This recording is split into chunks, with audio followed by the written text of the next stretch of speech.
Mi nombre es Luis Cruz y voy a presentar la práctica de empaquetamiento compacto y burbujas de Bragg.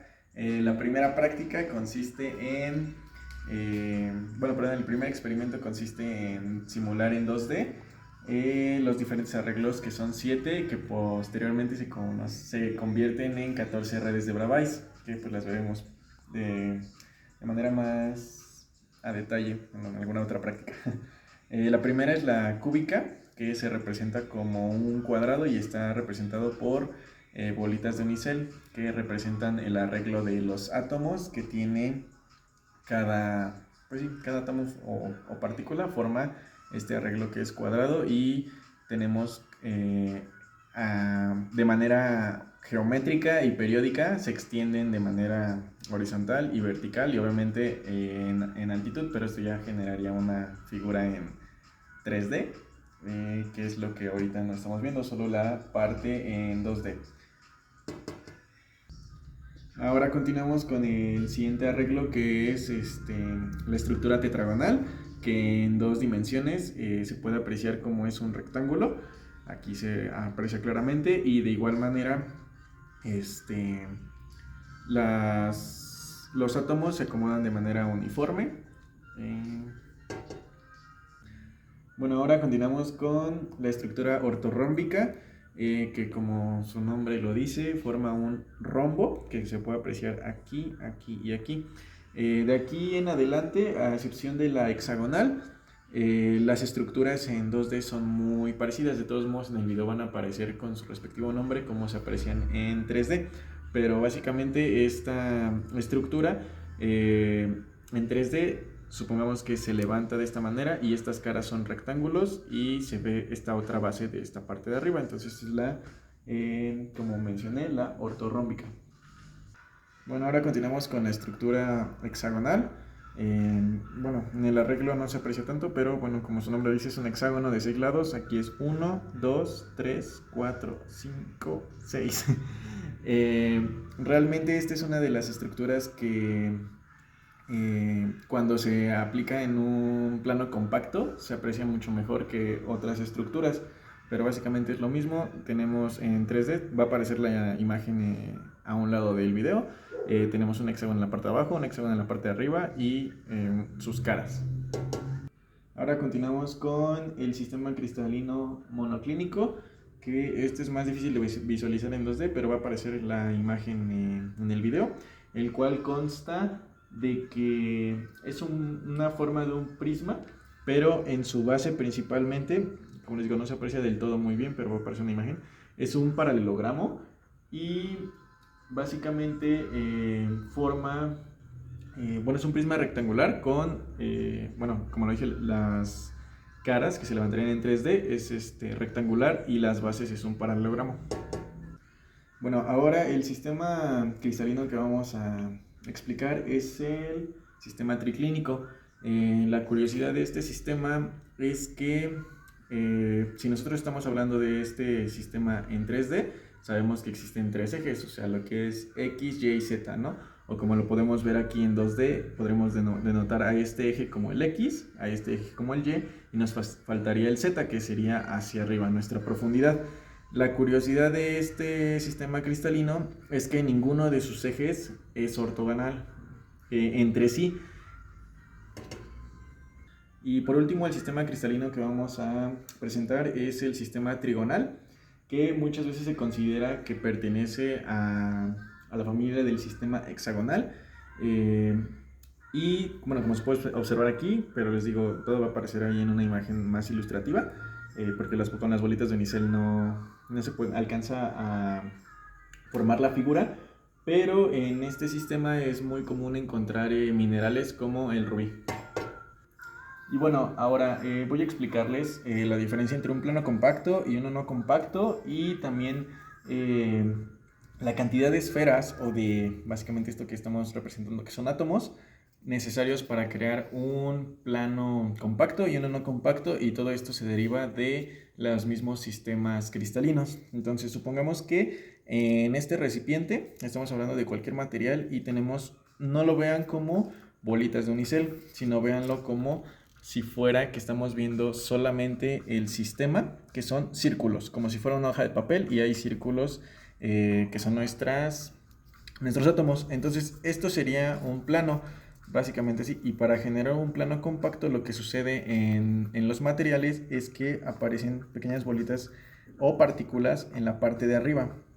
Y entonces esto ya está generando que tengamos, todo esto igual va a aparecer ilustrado en una imagen mejor detallada en el video, pero básicamente esto es lo que sucede. Entonces si lo ven de esta manera, la siguiente capa de átomos se encuentra en la parte de arriba y de hecho miren, esta quedó perfecta, las otras se movieron un poco, pero esta quedó perfecta. Entonces así es como se van, bueno, ahí se cayó, pero estas dos quedaron perfectas y esto es como se crea ya un plano compacto, que ya de los planos compactos sabemos que pues se consideran dentro de entre los sistemas cristalinos. Por ejemplo, está el cúbico centrado en las caras, que igual va a aparecer ahorita en la imagen, y el cúbico centrado en el cuerpo.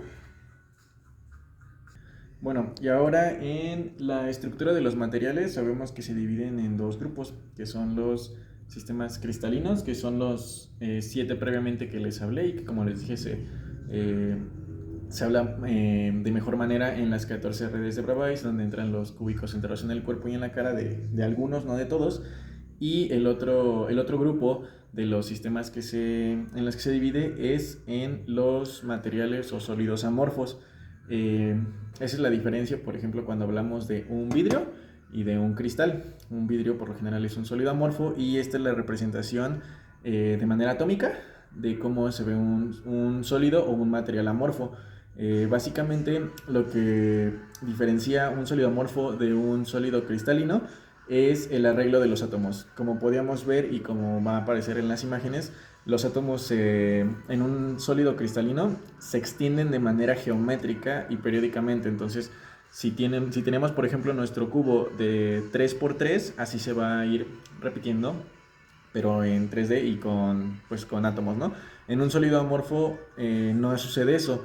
Es todo lo contrario. Como podemos ver aquí, tenemos una cantidad de 21 átomos, más o menos, y están todos desordenados. Esa es la gran diferencia entre un sólido cristalino y un amorfo. El amorfo puede presentar aquí, por ejemplo, un defecto de vacancia, puede presentar un defecto de grano, o sea, puede presentar que también los sólidos cristalinos lo tienen, pero en este es mucho más evidente porque no está de manera geométrica, sino está en desorden.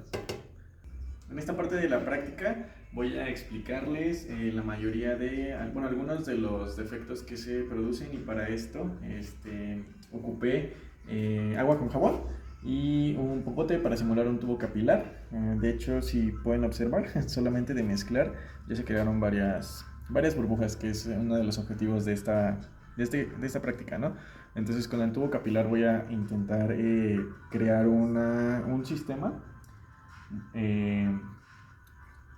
simulando el sistema cúbico, pero obviamente no lo voy a hacer en 2 dimensiones, o sea, voy a tratar de hacer un cuadrado y inmediatamente vamos a observar algunos defectos, de los cuales sabemos que para el cristal existen 4 tipos de defectos principalmente, y de eso se dividen a más, que son los puntuales, donde se encuentra también el defecto lineal, el de superficie y el volumétrico.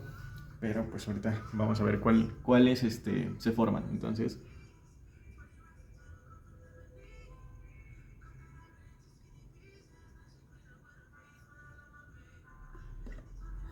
bueno, yo ahí quise hacer un cuadrado. La verdad se me dificultó. Como vieron, aquí básicamente esto no es un sistema cristalino. Pero aquí podemos observar muy claramente, bueno, ahí ya se explotaron algunas. Voy a intentar hacerlo de nuevo más rápido.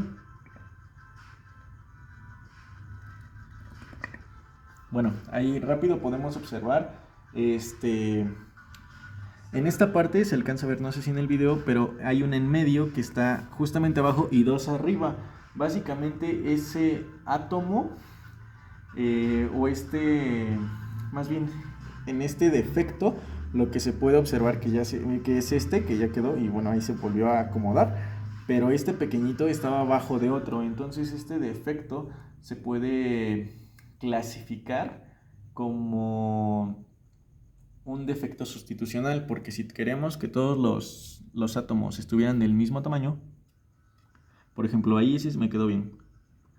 Y me quedó uno mucho más grande que pues, de inmediato explotó. Pero por ejemplo, si todos supongamos que son de este tamaño, este está sustituyendo el espacio de otro. Entonces, ese es como que a grandes. Y aquí miren, se quedó igual. Uno abajo y dos mucho más grandes. Obviamente aquí no podemos ver un defecto lineal porque lo estamos viendo ya con las burbujas. Se está observando en tercera dimensión. Y pues bueno, creo que serían los... O también podríamos ver como que un defecto de grano, pero eso lo vamos a ver en la siguiente práctica. Entonces... Y bueno, ahora como bueno, estas burbujas explotan muy rápido, pero rápidamente quiero comentar, bueno, ya le comenté algunos de los defectos que se encuentran en esto y ahora vamos a contestar la pregunta si son buenos o malos los defectos en los materiales. Y la respuesta es que en todos los materiales existen defectos de dislocación, maclas, o sea, de muchos tipos existen defectos, o sea, incluso en esta parte, bueno, aquí la parte de abajo metálica o aluminio, el piso, o sea, todo tiene defectos. Sin embargo, un defecto que, pues, por ejemplo, podemos denotar son algunos defectos como el puntual, que obviamente, pues, como ya lo mencioné, es como si tuviéramos... Aquí se pegan porque pues es jabón, pero si este no estuviera aquí existiría un hueco. Entonces dentro de esos huecos o vacancias, que también es otro defecto, puede generar que el material sea o un poco más elástico o menos elástico. Entonces básicamente las propiedades de algunos materiales se deben a este tipo de defectos. En su mayoría los cristales pueden presentar maclas. Bueno, para la siguiente parte de la práctica es analizar los granos de una mazorca de maíz y bueno, vamos a escribir los tipos de defectos. Entonces, bueno, si nos acercamos más, pues podemos observar de esta parte, analizando esta línea, podemos observar que los granos de lote siguen hasta esta parte. Sin embargo, aquí ya no hay tantos, entonces si nos ponemos como estrictos, podríamos decir que aquí hay un defecto de vacancia.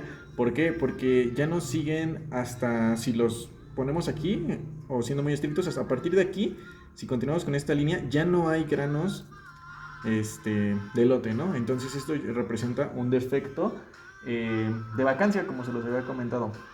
Ahora, si rotamos un poco esto, podemos ver también de esta manera aquí. Continuamos sobre esta parte, sobre esta línea de granos. Y notamos en esta parte que existe un defecto sustitucional. ¿Por qué? ¿Por qué sustitucional? Porque en esta parte debería de existir dos para acá y sin embargo existe aquí, se observa también, miren, o de esta parte.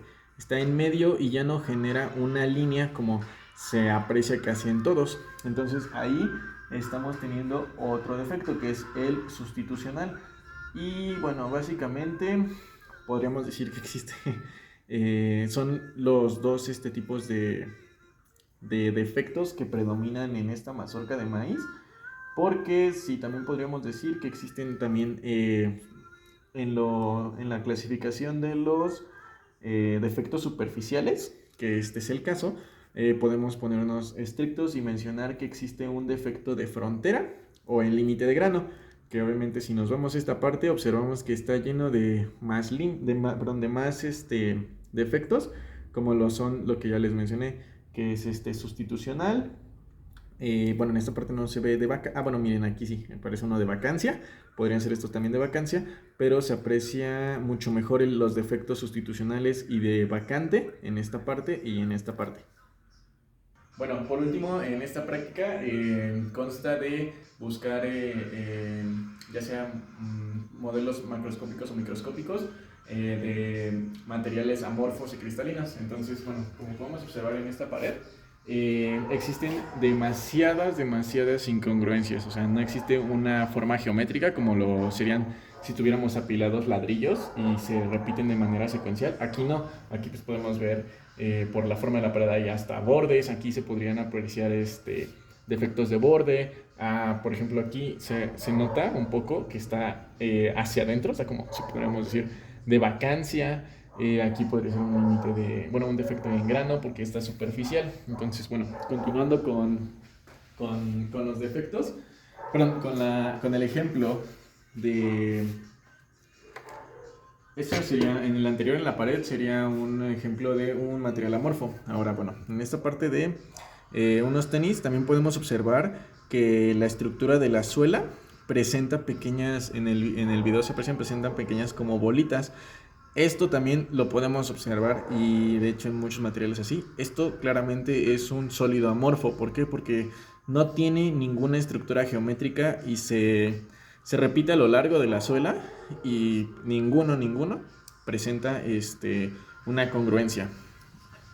Ahora, por ejemplo, también en este arreglo de imanes de neodimio podríamos decir que están arreglados de manera como un sólido cristalino, pero lo que espero y se alcanza a ver, aquí hay una vacancia, y si no se alcanza a ver del todo, bueno, aquí también hay vacancia, se alcanza a ver mi dedo, no se ve como esta parte. Entonces este es otro ejemplo de un material amorfo. Y posteriormente, bueno, en esta la rendija de ventilación del Xbox, pues podemos observar que a lo largo de toda esta superficie se observan pequeños círculos y totalmente son del mismo tamaño y se distribuyen, como se los había comentado en el primer video, de manera uniforme y de manera geométrica. Obviamente aquí por la forma está limitado como a un rectángulo, sin embargo aquí se puede apreciar claramente. Esto es un ejemplo de un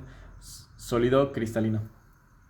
Y bueno, por último, en esta práctica responderé algunas preguntas del cuestionario. Una de ellas, que ya la contesté al inicio, es cómo se clasifican los materiales o los sólidos. Y ya lo había mencionado, se clasifican en dos grupos, que son los sólidos amorfos y los sólidos cristalinos. Su diferencia principalmente es que los sólidos cristalinos, los átomos están acomodados de manera geométrica, y los átomos de un sólido amorfo están en total desorden, o sea, no siguen una estructura geométrica. Ahora, bueno, la estructura de un material básicamente es el arreglo molecular, o en este caso a nivel atómico, de cada material. Pues aquí podemos saber que hay materiales metálicos, semimetálicos, o sea, hay polímeros, hay de muchos tipos de materiales, y cada uno de estos tiene diferentes tipos de arreglos, pero todos se dividen en estos dos grupos, en amorfo y en cristalino. La mayoría de los arreglos que presenta, o las estructuras que presenta un metal, se basan en compactos. Esto se debe a su dureza, entonces me refiero a que son con la mayoría en el arreglo hexagonal o el cúbico, y dentro de esos, como había mencionado, hay otros, porque son 7, que fueron los que se presentaron al principio de la práctica, que son los 7 sistemas cristalinos, pero posteriormente se presentan 14 redes de Bravais, que es donde se presentan estos arreglos. Y por ejemplo, el cúbico, existe el cúbico centrado en las caras y el cúbico centrado en el cuerpo. De igual manera para el triclínico. Entonces, bueno, para varios existen más de una configuración. El hexagonal, por ejemplo, como se los mencioné, es uno de los más compactos, y es muy importante conocer su estructura de los materiales, porque los materiales, esta estructura nos van a decir qué tan maleables pueden ser, qué tan duros, o sea, nos dan las propiedades de los materiales. Entonces, bueno, pues básicamente sería todo.